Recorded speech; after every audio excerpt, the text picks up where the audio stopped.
She walked into the store like any other customer.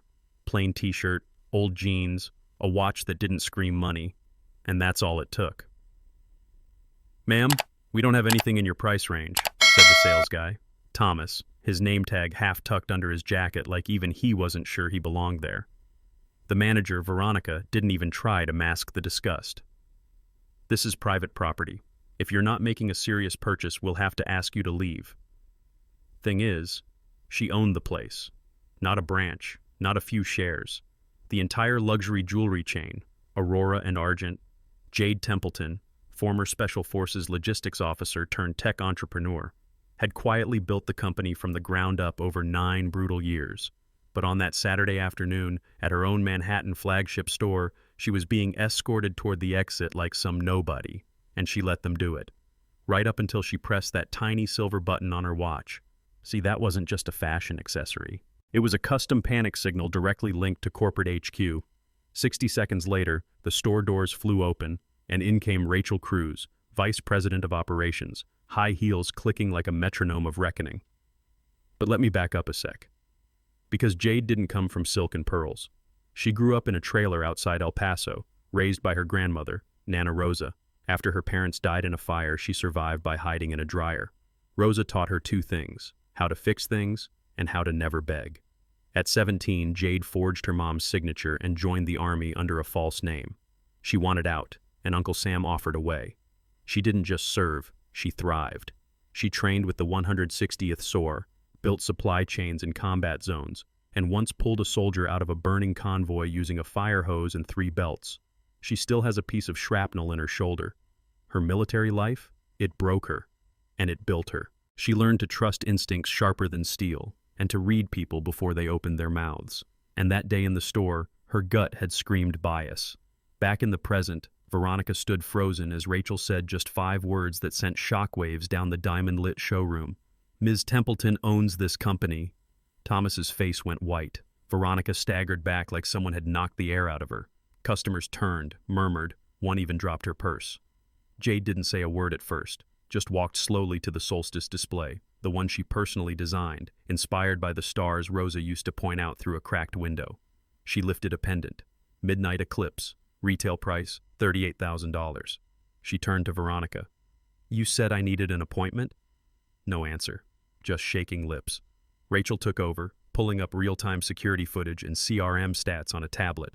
"Would you like to know how many minutes your staff spend with white customers on average?" she asked, tapping the screen. 4.7. "And with black customers?" She paused. 1.3. That's when things really blew up. A customer had filmed everything from the initial insult to the revelation. By nightfall, the video had 12 million views on TikTok, 5 million on YouTube, and was trending globally under the hashtag #JadeWalksIn. Some people cheered. Others called it a publicity stunt. The National Review ran an op-ed titled "Luxury, Lies, and Woke PR." Meanwhile, progressive outlets called her a hero. But not everyone was clapping. That same night, the chief of police called Jade personally, half apologizing, half warning. Said she might want to up her security detail. Why? Because Veronica wasn't done. 2 days later, she gave an exclusive interview to Patriot Frontline, calling herself the real victim of reverse discrimination. Claimed she'd been fired unfairly, doxxed, and sacrificed for optics. Her father, turns out, was Bradley Hale, a major investor in Citrine Crown, Aurora's fiercest rival in the luxury space. Coincidence? Nah. Jade's team traced suspicious data breaches back to a Moscow server known for corporate sabotage. Store phones were flooded with threats.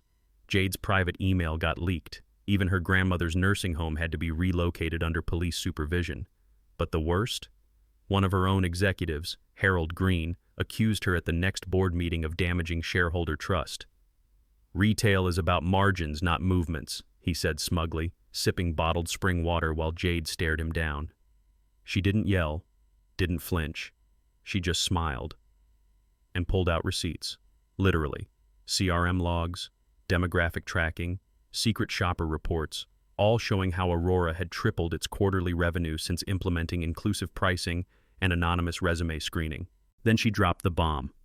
Starting next quarter, all store associates will wear body cams, and yes, We'll make the data public. Silence. You could hear Harold's water bottle crinkle in his hand. The press ate it up. Half of Twitter called it brave, the other half called it performative. But 1 week later, 5 former sales associates from Citrine Crown came forward, sharing stories of identical discrimination patterns. Turns out this wasn't a Jade problem. It was an industry problem, and Jade had just lit the match. And once the fire caught, there was no putting it out. Within 2 weeks, Aurora and Argent wasn't just trending, it was transforming the industry. Competing luxury chains rushed to announce their own equity audits and inclusive sales protocols, but they were chasing headlines. Jade, she was chasing truth. And it came crashing through the courtroom doors when Marcus Lee, former head of in-store security, showed up with a notebook. It was worn at the edges, stained with old coffee, pages curled, like it had survived something. And it had. Inside were over 200 handwritten entries, detailing verbal instructions from Veronica and her team. Follow black men more closely. Don't engage unless they ask twice. Stand near browsers with visible tattoos. None of it was official, but all of it was real. When Jade's lawyers introduced the notebook into evidence during Veronica's wrongful termination lawsuit, the courtroom went dead quiet. Even the judge, Honorable Maria Halverson, a conservative appointee, took off her glasses and whispered, "Ms. Caldwell, you just made their case for them." Boom. Lawsuit dismissed with prejudice. Outside, protesters clashed, one shouting, "Justice for Veronica," the other bleeding from the forehead after being struck by a counter-protester. Jade, despite everything, helped the injured woman to a medic tent, because that's who she is. You don't go through 3 tours of duty, 4 ambushes, and 20 years of being underestimated without learning how to stand tall and lift others.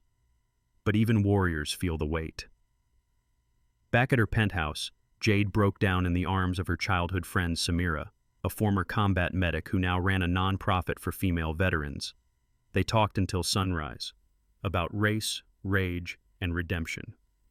And that morning, Jade made the call. The next Aurora store opening would include self-guided digital browsing, no locked cases, body cams on every associate, public data dashboards showing service equity by race, gender, and disability status. Critics screamed. Shareholders panicked. The stock dropped 11%. But something wild happened.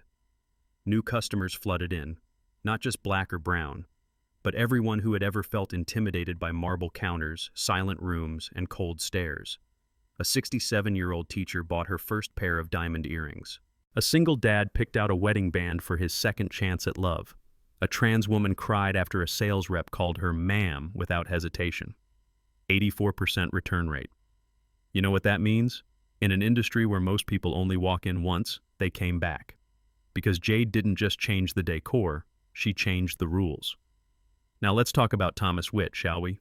6 months after the incident, he asked to meet Jade in a neutral cafe in Brooklyn. She went. He looked thinner, older, hands folded like he was waiting for a verdict. "I'm not here to beg for my job," he said quietly. "I just wanted to thank you for changing my perspective." He'd spent half a year in diversity training, therapy, and volunteer work. He admitted he'd once believed Jade was playing the race card, but after watching the footage over and over, he saw himself, and didn't like what he saw. Jade listened, said nothing, then stood up, nodded once, and left him with the bill. And yet, a month later she quietly rehired him, not on the floor, but in the customer experience research team, because sometimes accountability means consequences, and sometimes it means a second chance with eyes wide open. Now here's the kicker. 6 other luxury chains adopted Jade's model. Bias training, blind hiring, even body cams. Aurora's stock rebounded, then soared. Her memoir, Steel and Stardust, Breaking the Chains of Luxury, hit 1. And on the 1-year anniversary of that day, Jade stood at the entrance of her newly renovated flagship store. No locked cases, no hovering guards, no silent judgment, just light, warmth, and people. By her side, Nana Rosa, now 92, holding the giant scissors. "You did it, Mija," she whispered. "You turned pain into power." And as they cut the ribbon, cameras flashed, customers cheered, and somewhere behind the crowd, a little girl tugged her mom's sleeve and said, That's the lady who owns the whole store, the mom smiled. No, baby. No, she owns the whole world. Now tell me something. If you were in Jade's shoes, would you have revealed your identity right then and there? Or waited and made him feel it? Drop your answer in the comments. Was justice served? Or did the system almost get her? Like this video if you believe luxury doesn't have to mean exclusion.